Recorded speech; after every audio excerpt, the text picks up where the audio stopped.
The topic is Sudan, and SAMinimo3 is talking about some of the things, some of his experiences leaving Sudan and coming to the United States with the support of Catholic Charities, and how he has, up to this point, been able to navigate many instances of his own education, and now he's a student at Tennessee State University. And of course, Simon, let's pick up at that by having you to continue our conversation here.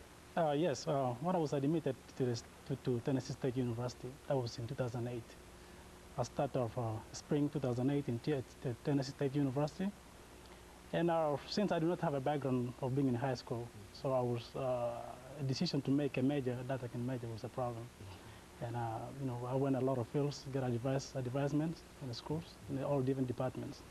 So I became interested in computer science. And I always ask myself, do I have background in programming?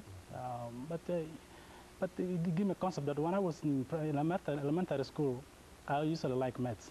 So somebody gave me a concept that in computer science, there's math. So that's how I become, and I get myself in computer science. Now I'm majoring computer science at Tennessee State University. Yes, and due to the experiences, Sudan is a very large country in Africa. It's a very large country with a lot of problems.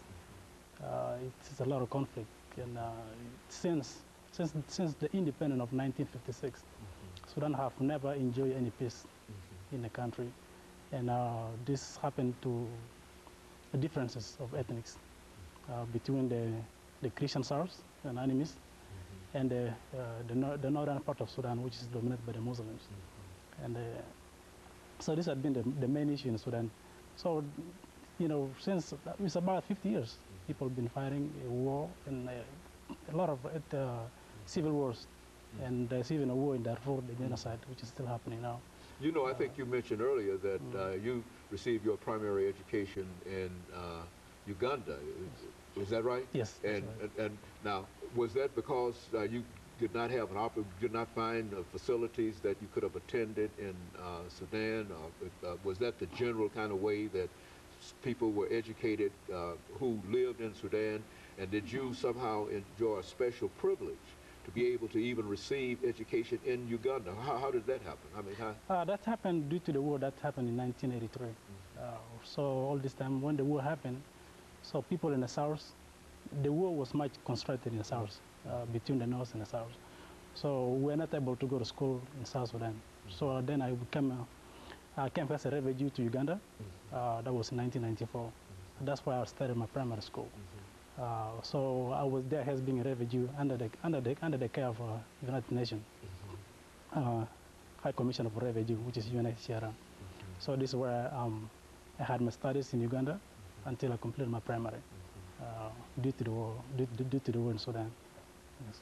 You know, so in a real sense, it's really difficult for young people in primary school to go to school in Sudan because of the war, and yet so they go to Uganda. How are they received in Uganda? Mostly people are received as being refugees since the war happened, like I said earlier, 1983. So there were no schools actually in the south. So people have to go to neighboring countries to get the quality of education that you needed. But there are some small schools in war towns, but mostly you maybe attend 2 days a week. You may not be able to complete the whole week in the school because the authorities being attacked in a camp. But it was recently 2005 when the North and the South signed the CPA, which is called the Comprehensive Peace Agreement, that trying to transform Sudan from being authoritative government to a democratic nation, where through democratic transformation, where all the citizens have the application of rule of law and able to have enjoy the rights and to elect their leaders through democratic process. So the CP was signed in 2005, and by this time, so the people at least enjoy a war in less than 15 years, but there's still some classes, which is ethnic differences between the people, which is still happening in the south. But by this, since 2005, people were able to go to primary schools.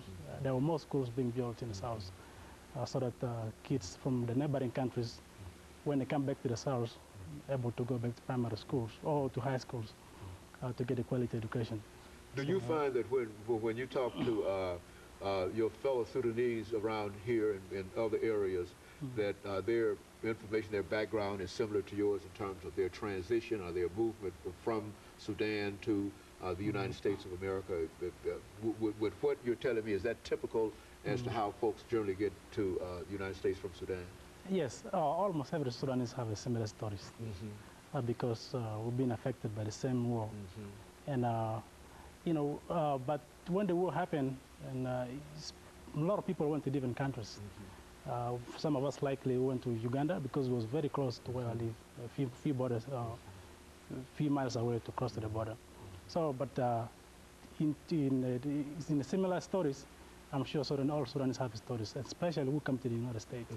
And so when they come here, they were not able to, you know, they turned to get themselves assimilated in American society, especially because most of them went to Egypt, others went to Democratic Republic of Congo, others went to Kenya. So when they all learn different languages, like people who went to Congo, they were able to learn French. But when they come to the United States, so it was difficulties for them to learn English. And people who went like to Egypt, I mean Egypt exactly, Egypt and Ethiopia. So they all learn different languages. And so the assimilation of languages become a problem within the Sudanese. But you know, they're able to, you know, to adapt themselves easily in American life.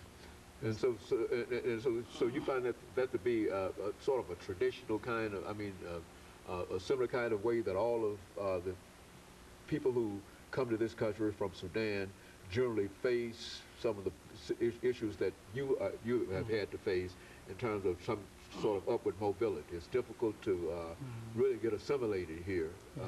And as long as you're not assimilated, you really don't have an opportunity to enjoy many of the advantages. For example, being able to drive an automobile, own an automobile, and etc. Are those some of the challenges that you think that Sudanese face in this country? Yeah, actually, Sudanese stories are, at times when you talk, you feel like you may drop tears. So it had been a very difficult situation. Okay, well, let's take this second commercial break, and we'll be back with our audience following this very, very short commercial break.